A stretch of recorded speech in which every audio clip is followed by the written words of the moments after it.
For every situation you pass through is to prepare you for the future. You're not having an experience because you just want to pass through that experience. You're having that experience because you have a lesson to learn from that experience. I went to see my cousin, a senior cousin in the hostel. She asked me to go get something from another senior. And I went there to get, so she asked you to come. Please, tell her she's stupid. I said, senior? She said, tell her she's stupid. So I went back and I said, hey, good. I'm afraid. She refused to give it to me. She said I should come and tell you. She said I should tell you that. She said, really? So you're abusing me now? I said, no, that was what she said. Kneel down there. I knelt there for like over an hour. So you can imagine those juniors that were in boarding school. They fetch water for seniors. They will go do their ironing, do so many things. They were more like slaves.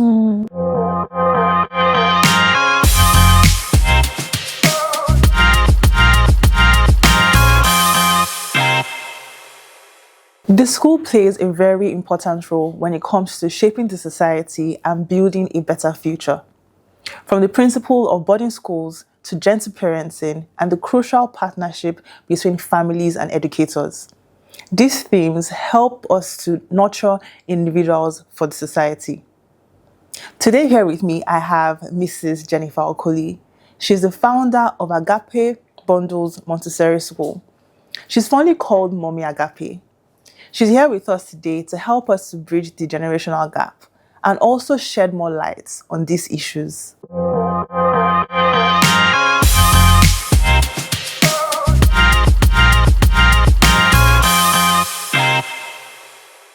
Why do you feel there's so much tension between how the older generation perceive the youths and what the youths actually feel about themselves? Because it's like it's two different things. Okay. Well, I'll say there is so much tension because we have our old ways. I count myself, anybody over 45 is in the old school. Like myself will say old school, and some of us take that as an insult because they say old school, but it's actually them. It's what it is. It is what it is. So, but you see, I think because of our old ways, we have so much discipline, and we feel that, okay, these children are just having a leeway now and nobody's drawing the line. So there's that frustration of, oh, I want to have it right. I want to make sure they don't derail from what is the truth. So that is causing a lot of frustration.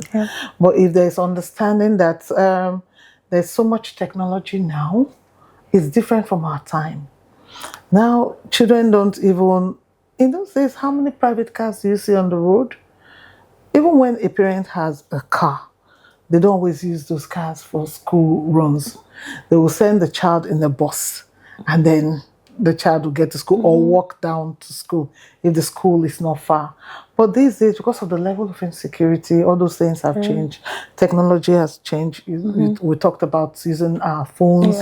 In those days, you write a letter, even when you have a pen pal. You have a pen pal. You will write a letter and post it in the post office. It will take maybe 3 months to get there and get back. So within the year, you will just transact maybe twice like that. So, but fine. Those old ways and old beliefs and old values are held tightly too.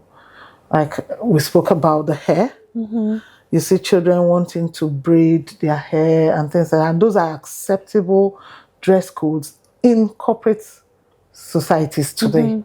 But in those days, unless you're a musician, yes, then you can have braided hair. Or blue hair or pink hair. Exactly. You can't even wear colors. We still abide by those in Agape anyway, because we don't want the children coming in different colors and shades. You have to guide them.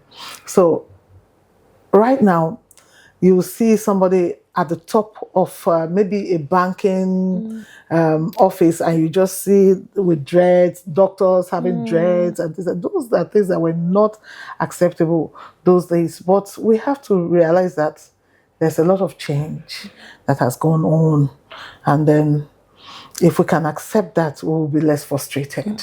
So it's for these two parties to come along now and have a discourse and let us understand ourselves. Like in my family, we always have that. We have our family meeting time. And so my husband holds on to his values tightly. My sons hold on to their own values tightly. I'm the bridge between them. So, and I'm like, okay. My son said something one day, and that stuck. He said, Dad keeps us straight. Mom keeps us sane. Oh, that's nice. And I was like, hello? And I looked at him. Why did he say that? He said, oh, it's a fact. So I know Dad is doing all he's doing because he doesn't want us to derail. But then when we get frustrated, Mommy you is can there lean on to Mommy. It's nice. So I'm always there to listen, and I tell them I'm never criticizing what my husband has said or done in front of them. No, I would not do that. I can speak to him. Later in the in our privacy, but never in front of the children. Why is that important? Because you don't want to get them confused. Okay, there's a need for both parents to agree, align, so the children don't get confused. So they don't believe that, oh, I can lean on that, and they can capitalize on that. Anyway. Of course. And then I had an experience once when something happened in my son's school, and my husband reacted, and I realized that every other day my son comes back home. He wants to tell me a story about that. Oh, this person tried to do this. The same person my husband was angry with. So one day I just told him, I don't want to hear. And that was when those stories stopped. So it's important that we try to understand one another. And if there's a dialogue, then we'll have middle ground. Yes. So there won't be that frustration when you understand that, look, those children are exposed to a lot of things that you were not exposed to.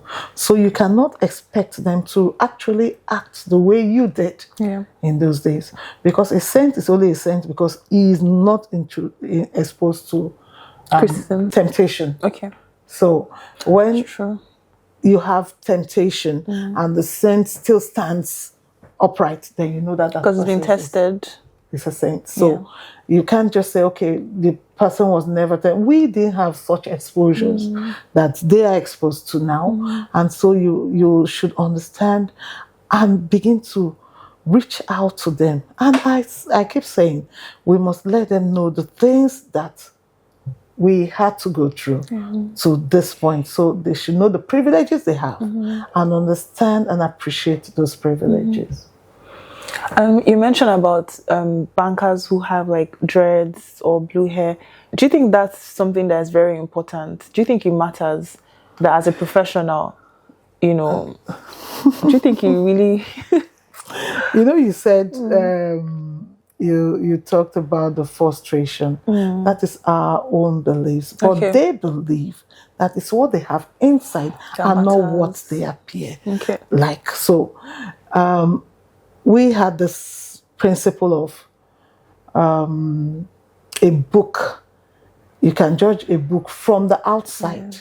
We say your eyes the way that you want to be addressed. Exactly, that's one thing we always say. You dress the way that you want to be addressed. And my children will always tell me, Mommy, that used to work in your time. It doesn't follow now. I said, but you still have people that believe in what I believed in those days. And I said, oh. And then high places. Yes. That's what I always say. So you want to go there. You don't want them to misjudge you. And I bring practical examples to teach them that anyway. I bring like, okay, supposing there is a crime somewhere. And you see somebody with a suit, low-cut hair, walking past. And you see somebody with ragged hair, Sagging. What, boyfriend Ripped or jeans. girlfriend jeans, the way they call them, and then then with t-shirts. Which would you point at first as a criminal? I said they will be quiet, and I said no, I need your answers, because truthfully, when people look at you the way you're dressed, they'll just judge you. Yes. Even amongst you people now, the Gen Zs that you talk about, truthfully, if you see such situation, you will quickly tag the other person as the criminal. But it might be the well-dressed person in corporate attire that really did it. So your dressing actually presents you to people. So that's what that means. Yes. Yeah, really, when it comes to dressing. Yes. Sure. So I always tell them there's a dressing that is suitable for every occasion and environment. So that's why, like in the school, we have uniforms, and you're not expected to go contrary to those uniforms. You can't go and put on micro mini skirt and you're coming to school to learn. Like, okay. We talked about the Gen Zs. Like, when you talk about dressing now, as a teacher, you don't want to put on things that would distract your students. You don't want to put on things that can, like, okay, if I am putting on this now in school and I'm standing in front of a young child, the child is attracted to the stones on my dress. Okay. And the child will be attracted to my earrings. So if I have dangling earrings, I'm distracting the child. Okay. So as teachers, you're not allowed to do that. But the Gen Z, no way. Come with their bangles. They'll tell you, oh no. They say, oh no, they didn't even notice it. I'll be like, really? No. You don't know the child's mind is impressionable. So when you put their minds will drift. Yes, they'll drift. When you're teaching them, yes. They will drift. So I said, watch me when I walk into your class and watch the way your children will react. They'll come, oh, Mommy Agape, I love your nails. Exactly. I love. They take note of those things. And so it's always a difficult thing. So, to strike a balance, sometimes you tell them, oh, when you step out of the gate, you can put on those things. When you step in, please abide by our rules. So if you have a middle ground for them, well, you'll be able to work with them. Okay. That's what they would do. Okay. So let's move to boarding schools now. Boarding schools. So for some people that schooled in like the 80s, 90s, and maybe early 2000s, they say that they had a bittersweet experience in boarding school where they learned discipline, but some others said they were bullied. What would you say about the legacy of boarding school? The boarding school in those days. Well, like you rightly said, some schools, some people had a bittersweet experience. I did not go to a boarding school till I was way older. Okay. How old were you? I was already in senior secondary when I got into boarding school. SS1? SS2. SS2, okay. Yes, so I was already way older, but I had an experience, I will tell you, and I'm sure that's how those people that were in the boarding school, because they were made to scrub and do all those things. Okay. I went to see my cousin, a senior cousin in the hostel, and she asked me to go get something from another senior. And I went there to get, so she asked you to come. Please, tell her she's stupid. I said, senior? She said, tell her she's stupid. So I went back and I said, hey, good. I'm afraid. She refused to give it to me. She said I should come and tell you. She said I should tell you that. She said, really? So you're abusing me now? I said, no, that was what she said. Kneel down there. Oh, I couldn't. I was punished. I was knelt there. I knelt there for like over an hour. So you can imagine those juniors that were in boarding school. They fetch water for seniors. They will go do their ironing, do so many things. They were more like slaves to them. But you know what? It prepared them for stronger things to come out. Real life. Yes. So, recently I was saying to someone that for every situation you pass through, is to prepare you for the future. So you're not just coming out, you're not having an experience because you just want to pass through that experience. You're having that experience because you have a lesson to learn from that experience. So in the boarding school then, yes, in those days there could be, some people actually lost their lives from there because they were very mean. The truth is that there was no control. Looking at the legacy that boarding schools are trying to give or leave, do you feel like they have failed at it? Just generally speaking. I know it's a tough question. I can't say they have failed because I run a boarding school as well. Okay. And a boarding school, it's a different kind of boarding school because we try to create a home environment for the children. So, and we don't do it like the regular boarding school system. So the matron has more like a motherly role to play in the lives of the children. I oversee as their big mommy too. And so we still try to create a family setup for them in the boarding school, not like the regular boarding school anyway. So ours is based on necessity. If the parent really needs the service, we'll interview you and find out why you're sending the children to boarding. And then we really need to know because we have to bridge in the emotional gap that your absence will create. So I will play that role. Every other teacher too is involved in doing that. I won't say the boarding school system has failed because some children do need that independence from home because they need to get away from home to be able to get that level of independence that they require. So for some children, yes, it works. But it's not every child that should go to the boarding school. So you have to know the special needs of that child that you're sending to the boarding school and also investigate properly before you send your child to any boarding school.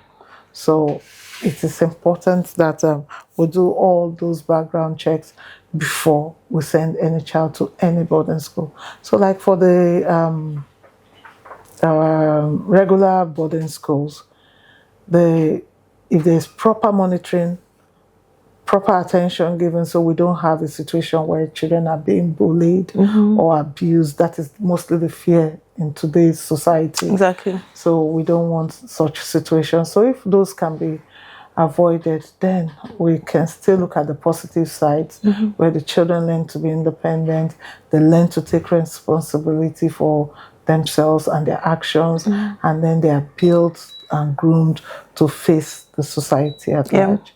So I won't say boarding schools have failed at all. Okay. I really like that response because something important you said. You said that it's important that parents understand why they even want to send their kids to boarding school because every child is different and not all your kids might need boarding school. It might be harmful to some and then helpful to some others. Okay. So I really like that response. For a lot of young people that want to send their kids to boarding school and they're convinced that their children need boarding school, but they're afraid that their kids are going to get bullied or maybe even go through abuse and things like that.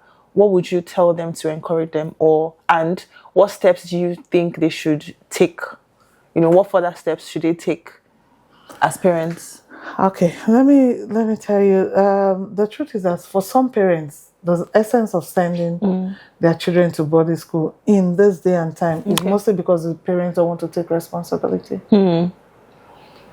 And they truthfully, maybe time or something. Yes, they want some other person to do parenting. That's why for us, we want to investigate why you're sending that child off to us because we believe that they need that family support as well to groom them properly. So it's not just because, oh, I want the freedom, I let them be off the house, so I stop cooking, I stop doing all those things.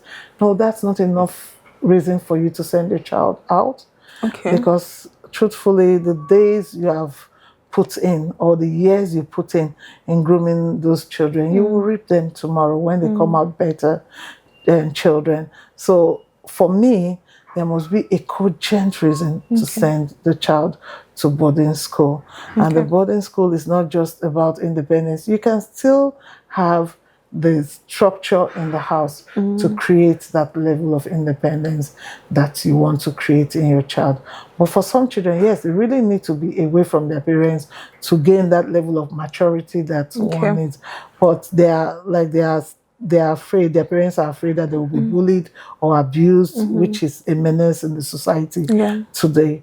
But there are still some good boarding schools that monitor those children closely. They have cameras, they have this. So you just do your homework and make sure that you're choosing the right place for your child, and then let it be for the right reasons. Okay. There's something that you mentioned about, let me pick up bullying, for instance. A lot of people feel like it's a necessary evil in boarding schools to make you strong and then to teach you to teach you how to face oppression.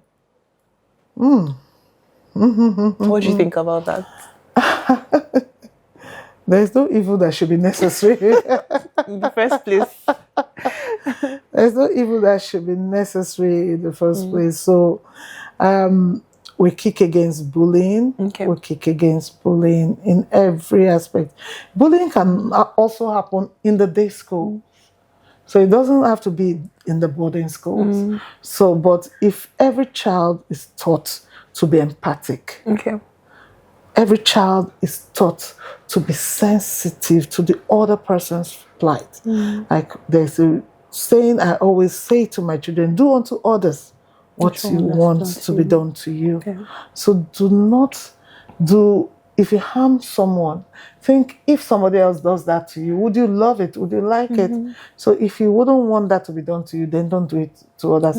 If we all have that mindset that, oh, I don't want this, be it cyberbullying, be it physical bullying, whatever form of bullying, bullying is bullying. If we're empathic to one another's plight, then we will not have such.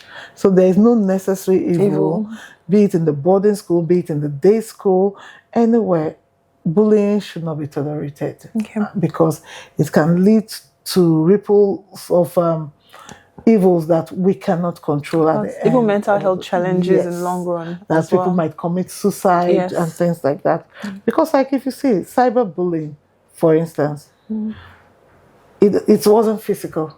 But some cases people have committed suicide from cyberbullying because they cannot stand the pressures that come with it. Some people cannot stand shame, which is another aspect that we deal with in developing children. So that's the aspect that comes with failure, accepting that and rebouncing oneself. So that mindset should also be taught to children. It mustn't be positive, but not about bullying anyway. We don't want that. Okay. If you were to rebuild, redesign a boarding school and put in some structures or some core values in place, what would that look like? The ideal boarding school for today? I'll say like the Agape Bundles Schools boarding that we have. It should be a boarding with few people, those that really need it. Let it be that the parents are really interviewed to find out their why for sending those children out there. And then the boarding school should be one with matrons or patrons that are really emotionally intelligent and that are mothers or fathers to those children, so they can fill in the gap that the children will be having. And then the boarding school should build independence, should build the structure that when the children go out there tomorrow, they will know that, oh, they were really groomed. Not necessarily from boarding, but they will say, from a home. So the boarding school should be homely as far as we're concerned. There should be love, that presence of love amongst the matrons, the teachers, the children, and the management itself. So it's basically a good space, I would say. The boarding school should not be the structured way it was in those days, but a welcoming space for every child. That's the kind of boarding school I would like to have, a boarding school with love. Whenever I'm speaking with my friends, we always talk about how those seniors that were bullying us were just 15, 13, 16-year-olds. And I think it's so crazy because I don't know if it's a reflection of maybe their background. Because me, I was a prefect when I was in school, and bullying, I didn't even know how to punish people. So it's very strange that they were that mean at that age, and we couldn't even report to our house mistresses. Because now I'm thinking, where were they? You know, teachers, the house mistresses, those people, were they scared of them? How come we didn't have anybody we could run to and say, oh my God, this person senior, this punished me, and all of that. So I don't know what happened, and then how do we teach teachers or house mistresses, or even, I don't know, the adults in that setting, how to fight for those that are being bullied? Let me come in there. You know, those seniors that you were talking about, it's a legacy that was handed down to them. They too suffered the same things from their predecessors. So they are coming down to say, okay, power intoxicates. That's one thing I had. So now we didn't have adults in the boarding schools. Then we had the same children, seniors taking care of the younger ones. That's true. So they were saddled with the responsibility of managing the younger ones and themselves. So that's what we had then. So, but now we will have adults in the hostels with the children. Well, the prefects, the prefects are made responsible, but they still have that adult supervision. Because one thing we must not forget, power intoxicates. So when you have so much power, I remembered I might be. So recently I was asking my husband, I said, I don't know. I don't think I was so scared of my seniors like the way some people are scared of me, even till now. And it was like, why? So I met someone at the airport. She was with her husband and her son. They were coming from Germany, and we were all going to Port Harcourt. And she said, the way she greeted me, she was almost shivering. I was like, you know, those days we create this image of the prefects are mini gods. And so she said, you were the senior prefect when I was in my first year, because I couldn't recognize her. And she said something, that whenever you walk into the dining room, we could hear a pin drop. And I smiled. I was like, that mean. Could you remember? And she said, no, but we're all scared of you. So maybe I was not doing it, but the prefects around me, yes, that's a thing. Because they idolized the senior prefect's position. So, but I think too, I had my own too, but because as a senior prefect, that's why I said power intoxicates. As a senior prefect, there is this air of importance they give to you. That the senior prefect must not be seen as this, must not be seen as that, must not do this, must not do that. So you carry this air of importance without achieving anything, but you're a prefect. So you're so important. You're the number one person when it comes to the pupils population or the students population. So there's that air of importance, and you feel like, okay, the world is on your shoulders. So you might tend to want to do some of those. That's how we need that equality amongst our children. And even in the schools, when we appoint or they go, they vie for prefect positions, we should let them know that they are coming in to serve. And when we have that mindset that a leader is a servant, Exactly. that will help them Yeah. in the society tomorrow. They will come in to serve, not to be Lord and masters over the others. So that's one thing we can really work at. Okay. Taking you back to being the idea of being the owner of a school or many schools, what is that experience or lesson that you have learned from a younger person that has shocked you? That you're like, wow, that you never thought, you would learn. From a younger Yes. person. Okay. I think resilience. Okay. So there was this child. He went to another school to write an exam. And he was to move to that school then. And when he wrote the exam, he came back with so much zeal and enthusiasm. And I asked, the mother said, "Oh, wow, your son made you so proud." I said, "Really?" He said, "Yes." They gave him the first paper. Within 30 minutes, it was done. And it was supposed to be an hour, 30 minutes exam. And then he said the second paper they gave to him was a bit more difficult, but he learned, he did it. And I said, "Oh, really? Were there things that you had done?" He said, "Yes, the first one. Yes, there are things that he was taught already in school. But the second one, some were not. But he remembered that his teacher always says, use your brain, think." So he thought, and he did all that. And so he got all answers right. And I was like, "Oh, really?"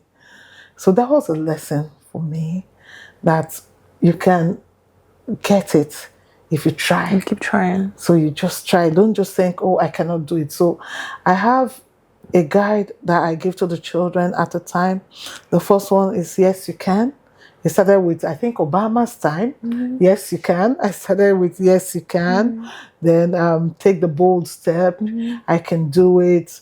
Move, step up higher. So I kept giving them different themes to work with. And for me, that spirit of resilience, that you just keep moving, it's one thing I learned from my children. Another thing I learned from them is whatever you give, you get back.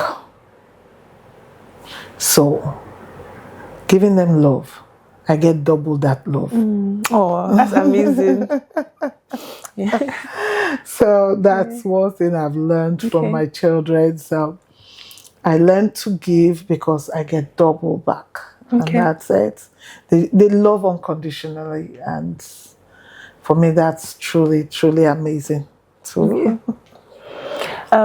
if you were to speak to their parents, the parents of not just your kids, but even parents of kids in other schools, what would you like to tell them? Is there something in your mind that you'd like to express to them that would help you to perform your own side of the job of raising them better? I would say the school is not in competition with you as a parent.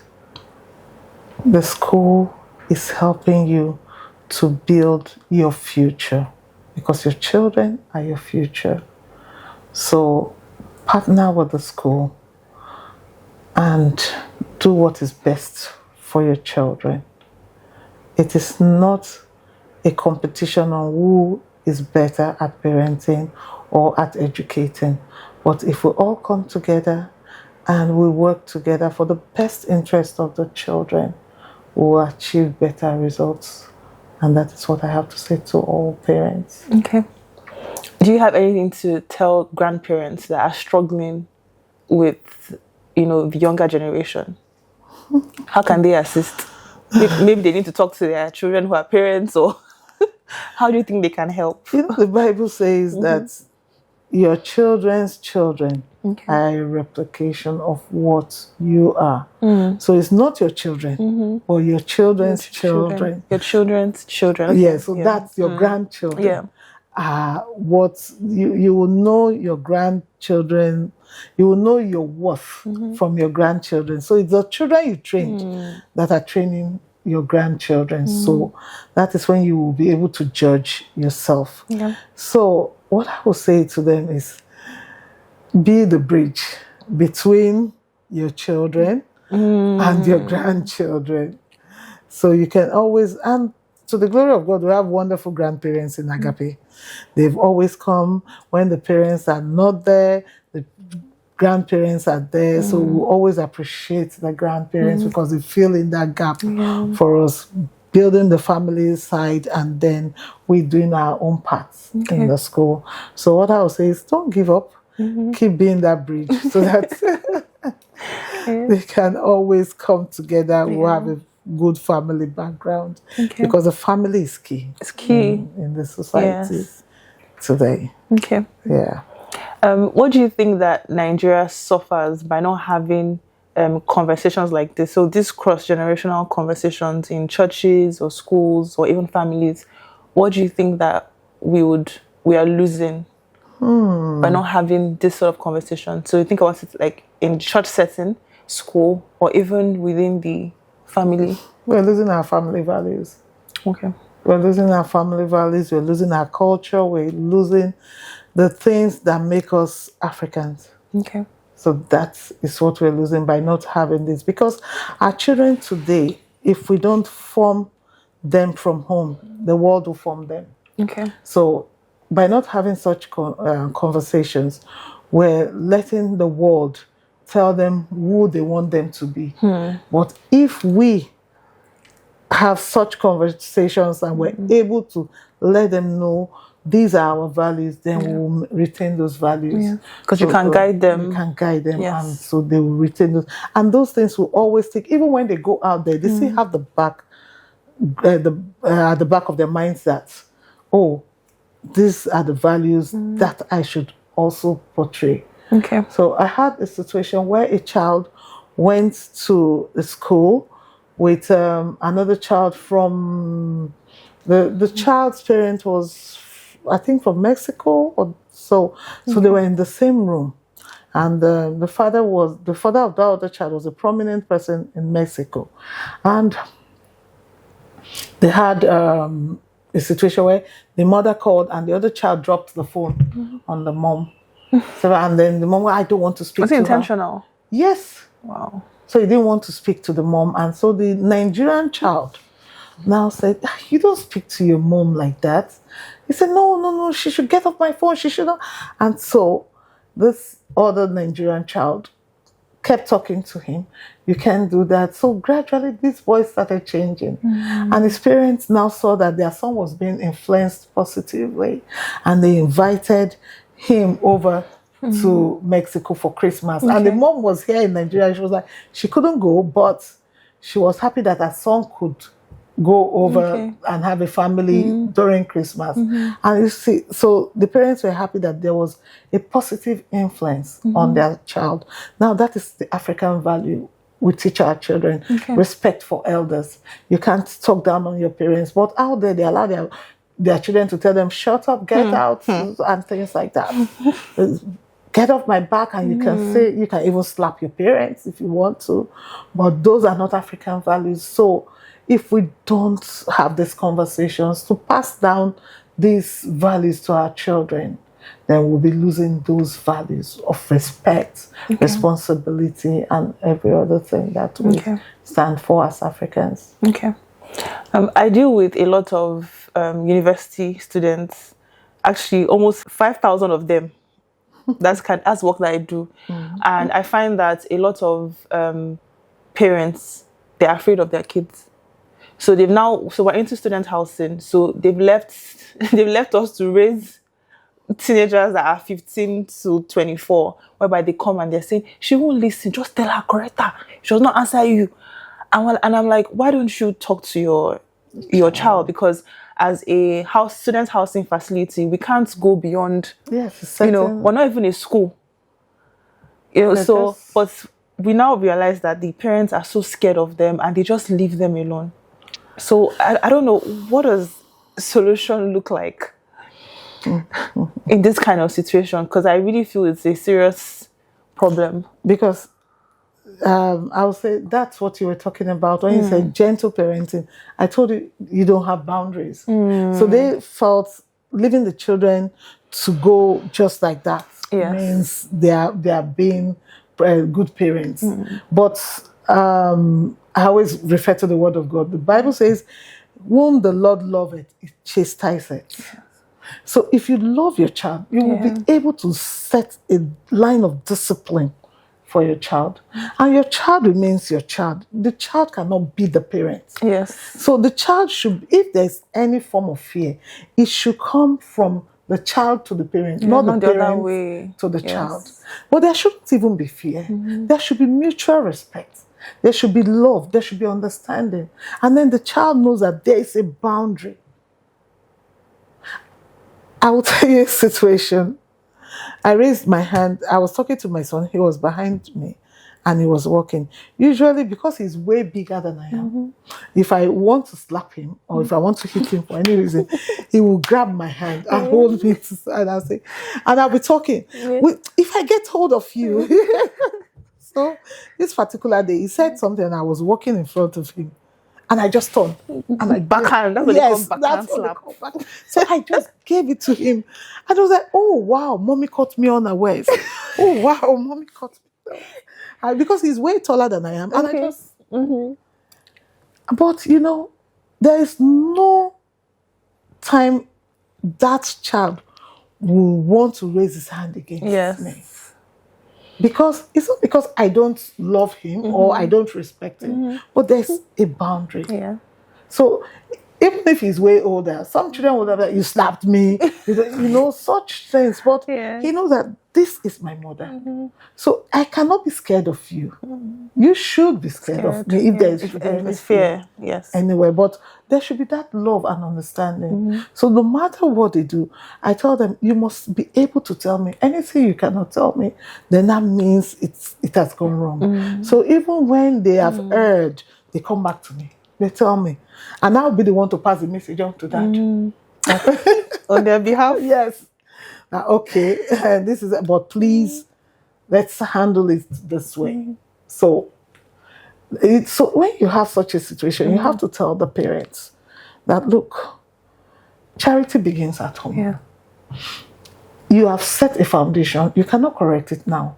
So we have to start even from the basics. That's why, like a school like ours, we start from the basics to make sure that they are properly groomed. You respect your parents. You respect the adults, but you don't fear them. You love them, but you must still communicate. Like no child will see me and not walk. Even the babies will move towards me because they want to express themselves. They don't have something to say.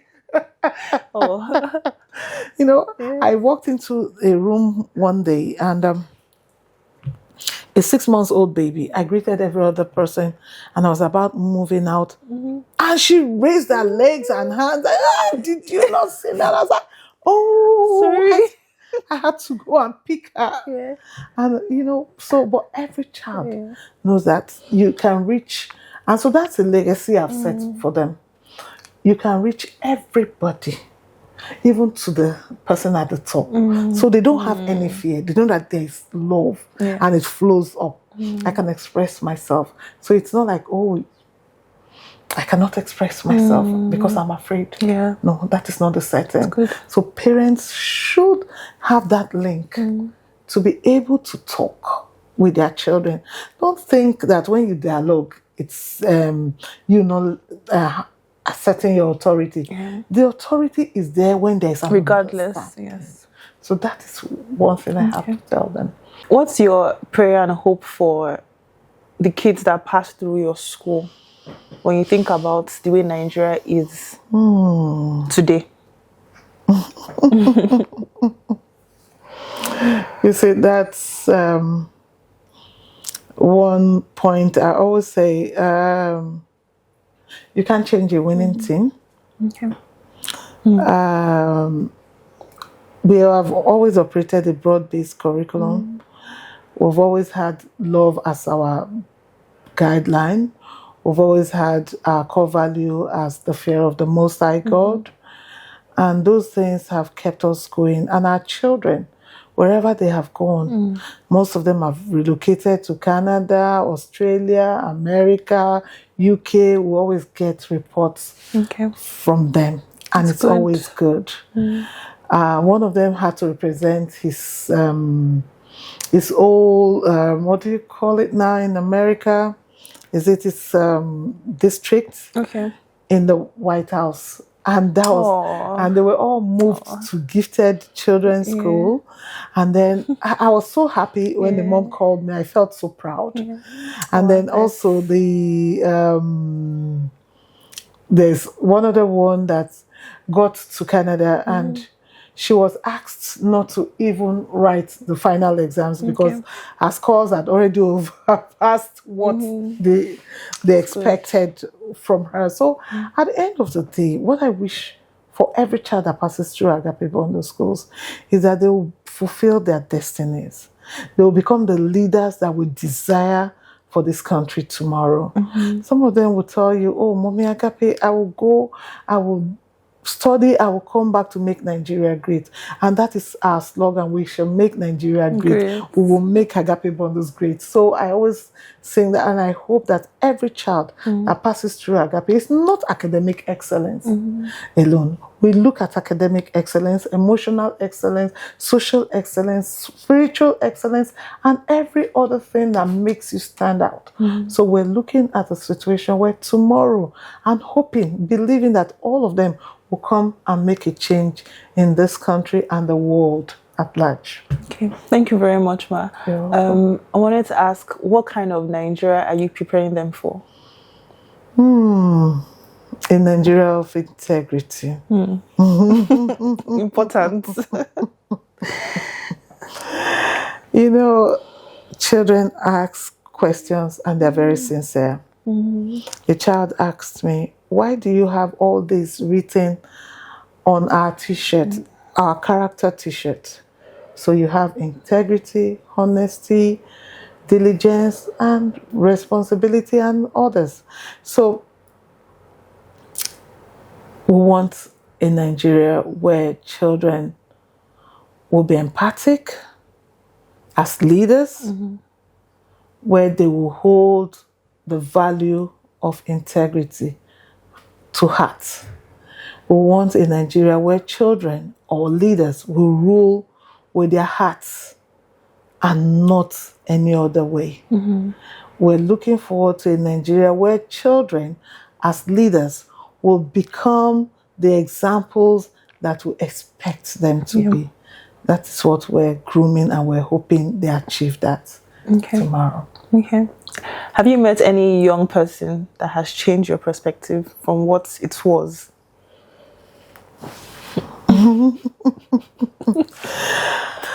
I meet a lot of young people and I like interacting with young people, truthfully. And I will say all the children that I deal with are young people, and they've actually changed my perspective of life. So sometimes I used to wonder, like, oh, why am I acting this way? It is because the children that I work with are influencing me. So I think my perspective of life, my character too, is being influenced by the children I work with. So lastly, if you were to whisper something into the parents and also the children's ears, what would you whisper to the parents in their ears? What would you whisper to the child or the children in their ears? To the parents. To the parents, I will say, be the parent. Be their friend.